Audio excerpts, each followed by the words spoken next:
Ramping up your business? The time is near. You've given it heart. Now get it in gear.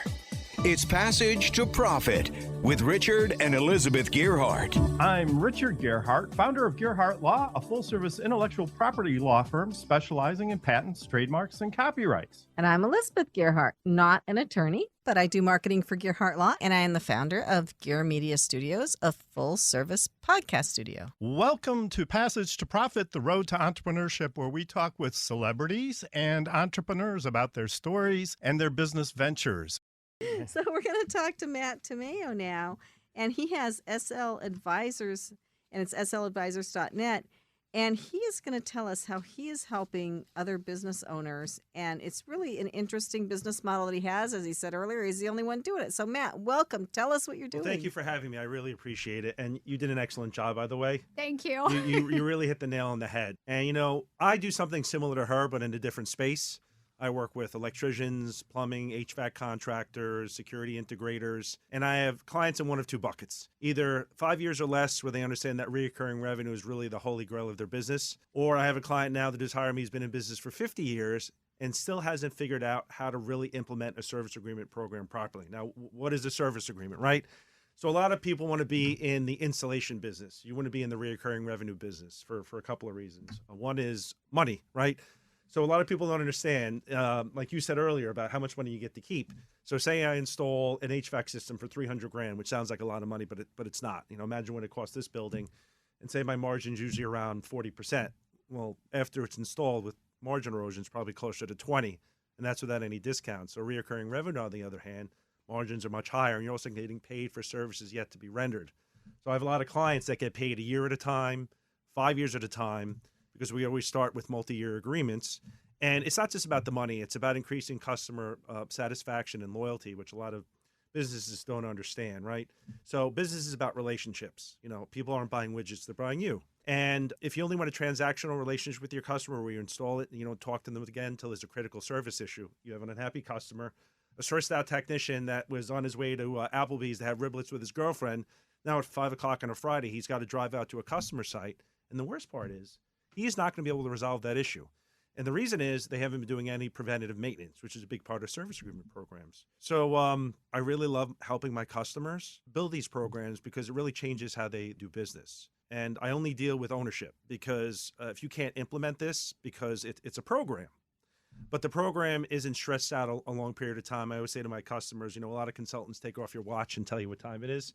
So I'm a typical New Yorker. I have zero patience. Right. So I only meet with my customers a total of 4 times. It's 8 hours, and then I give them a reference guide, and then I coach them. And I'm very happy to say that all of my clients have sold service agreements during or shortly after training.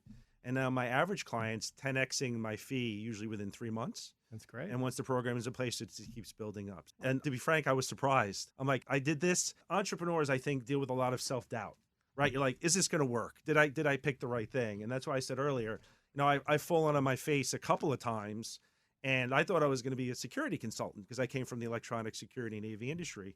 And then I had friends of mine in the industry like, Matt, you know all about this recurring revenue. Can you help us? So I said, sure. And that's how Service Level Advisors were born. And now I have clients all over the country. I'm a guest speaker, keynote speaker. I'm like, what? Like, how did this even happen? But a big challenge for me is that the industry I work in is very old school. And what I mean by that is most of the owners are getting ready to retire, and either they're going to sell the business or their son or daughter's going to take it over. And the sons and daughters are the ones who literally, we have a conversation and I'm usually hired on the spot. And listen, I'm not saying I'm the best closer by any means, just that they see the value of it. And then I'm like, if you don't believe me, go speak to my customers. You can hear how much money they're making. That's really the best thing. When we were talking before the show, you were telling us that you have really only been at this for a few years now. 2 years. It's really the hardest thing I've ever done in my life. I work 7 days a week, but I love it. And I love it because it's mine.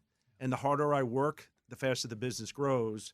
But I will tell you, if you're not willing to do things that a lot of people would be scared to do, it might not be for you. Well, give me an example. I'm going to give you a great example. I was in Atlanta last week. I was supposed to leave on a Tuesday, and I ate something, and I got very ill.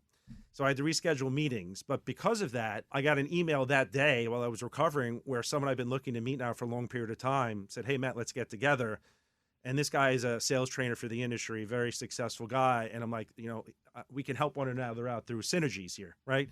So they ended up going the next day, and I was literally there to convince a central station company to introduce me to their customer base. I met with the owner. And one of the things you really have to do is you have to leverage relationships with other companies and kind of hitch your caboose to them. Because if you try to do everything on your own without, I call it force multiplication, like partnering with other companies where their customers are going to be your customers, the amount of time it's going to take you to build your business. So it was a day trip, and I literally, when I got out of the airport, the plane was late when it landed. We were on the tarmac. I had to run to my meeting, and the cab driver was like doing 100 miles an hour on the highway to get there. Because imagine I'm meeting this business owner who's setting aside time for me for the first time, and I'm late. That's a big no-no. So I was texting the guy who set it up, and then on the way back, the plane was delayed like 3 times, so I didn't get home till like 4 in the morning, and I had to get up and train a client the next day remotely. And it doesn't matter how you feel. If you have an appointment with that client, you have to, whatever has to be done. And a lot of people aren't just willing to do that. That is so true. The reliability and consistency in building a business is so important. And customers always do have to come first. I mean, they're not always right, but they have to come first, right? You know, it's funny you say that. My customers aren't right. And I always say to them, if you could do this, you'd already be doing it. And my biggest challenge is it's like, oh, so-and-so's already doing this. I'm like, they're not. So as I said earlier, relationships are ongoing. So a service agreement creates a set of standards, right? So without standards, how can you meet or exceed expectations?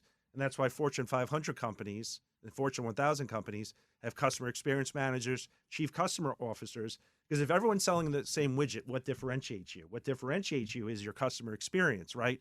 And customer touch points. That's one of the things I do. I'm a fractional chief experience officer for my customers. Because I'm like, how are your technicians interacting with people? Are you doing customer surveys? How do you know? How do you know this is the right technician for that customer? Say there's abrasion going on, there's friction in the service relationship, you don't know it. Just because you're running a business doesn't mean that you can't improve upon it or do better. And one of the first things I ask my customers, I'm like, how much are you charging per hour for your technicians? $150 an hour. I'm like, well, what's your burden rate? They're like, what does that mean? I'm like, what does it cost you per hour plus to roll your truck to get that technician out the door? And like you said earlier, most of them are losing money and they don't even know it, right? Yeah. So one of the first things I do is that I have them raise their rates through the roof. And then another thing it does, it weeds out customers that aren't profitable. And then it also forces people to transition from time and materials, which is not profitable, to service agreements. Right. I think Rob has a comment or question. Sure, please do. Yeah, I was just curious in your dealing with your clients, whether or not you ever have in the back of your mind telling your clients what they want to hear versus what they need to hear. Never in a million years, because I'm doing my customer a disservice. Right. You know, I'm a trusted advisor. I'm there to help them make money. Like she said earlier, and a lot of business owners understand, your job is to make people with money more money. If you can do that, the world's your oyster. And that's what business is all about.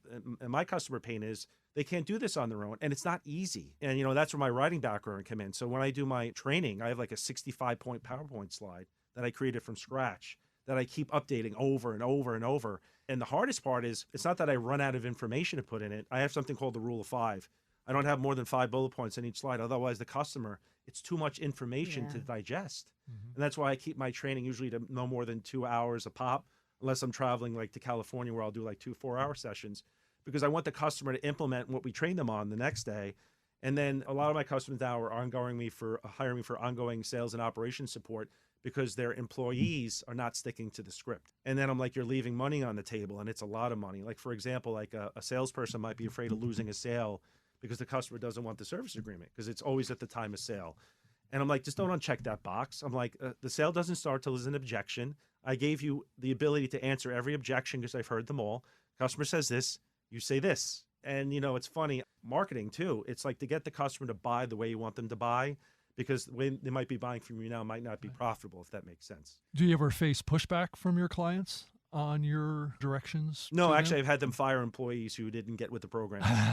Okay. Yeah. So, you know, they're investing in me, and they understand this is the future of their business. And why? Yep. I'm sure you guys know what EBITDA is. Yep. So investors don't buy stale customer lists. They buy streams of recurring revenue, right? Wait, can you, not everybody listening will know EBITDA. Can you say what that is? Earnings before interest, tax, depreciation, and amortization. Yeah. I think I'm pretty close to that, right? And that's... Yeah, I did not go to business school. I could barely use a calculator.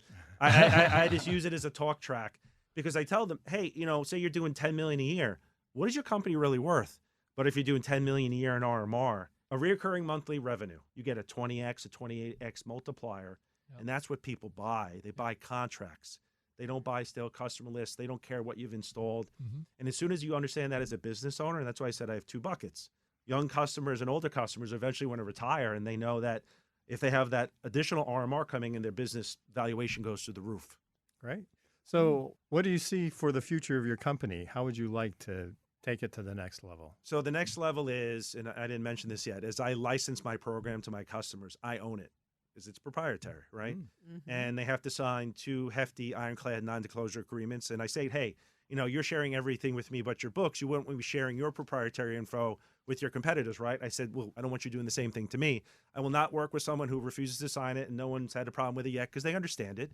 But I'm going to license this like EOS, Entrepreneurs Optimization System, where I want to be able to empower other entrepreneurs to start a profitable business where they can help people make money. That sounds like a real plan. Matt Tomao, how do people find you? They can go on LinkedIn. I post there all the time. This is Matthew Tomao. Or Can you go to spell your last name, please? it's like tomato without the other T, Tomao. Okay. If that helps. The second T, not the first. Yes, correct. Or then go to my website, sladvisors.net. And one thing this has taught me, I need to use more social media. I do. And what I've realized, it could be a lot of fun, and perception's reality. And if you think it's fun, it's fun. And seeing how these people use it and how excited they are, and having a social media person here, my wife's my social media person, it enables you to tell stories and connect with people on an emotional level, because people buy emotionally and they justify it logically. Passage to Profit is a nationally syndicated radio show appearing in 38 markets across the United States. In addition, Passage to Profit has also been recently selected by FeedSpot Podcasters Database as a top 10 entrepreneur interview podcast. Thank you to the P2P team, our producer Noah Fleischman, and our program coordinator Alicia Morrissey, and our social media maven Carolina Tabares. Look for our podcast tomorrow anywhere you get your podcasts. Our podcast is ranked in the top 3% globally. You can also find us on Facebook, Instagram, X, and on our YouTube channel. And remember, while the information on this program is believed to be correct, never take a legal step without checking with your legal professional first. Gearhart Law is here for your patent, trademark, and copyright needs. You can find us at gearhartlaw.com and contact us for a free consultation. Take care, everybody. Thanks for listening, and we'll be back next week.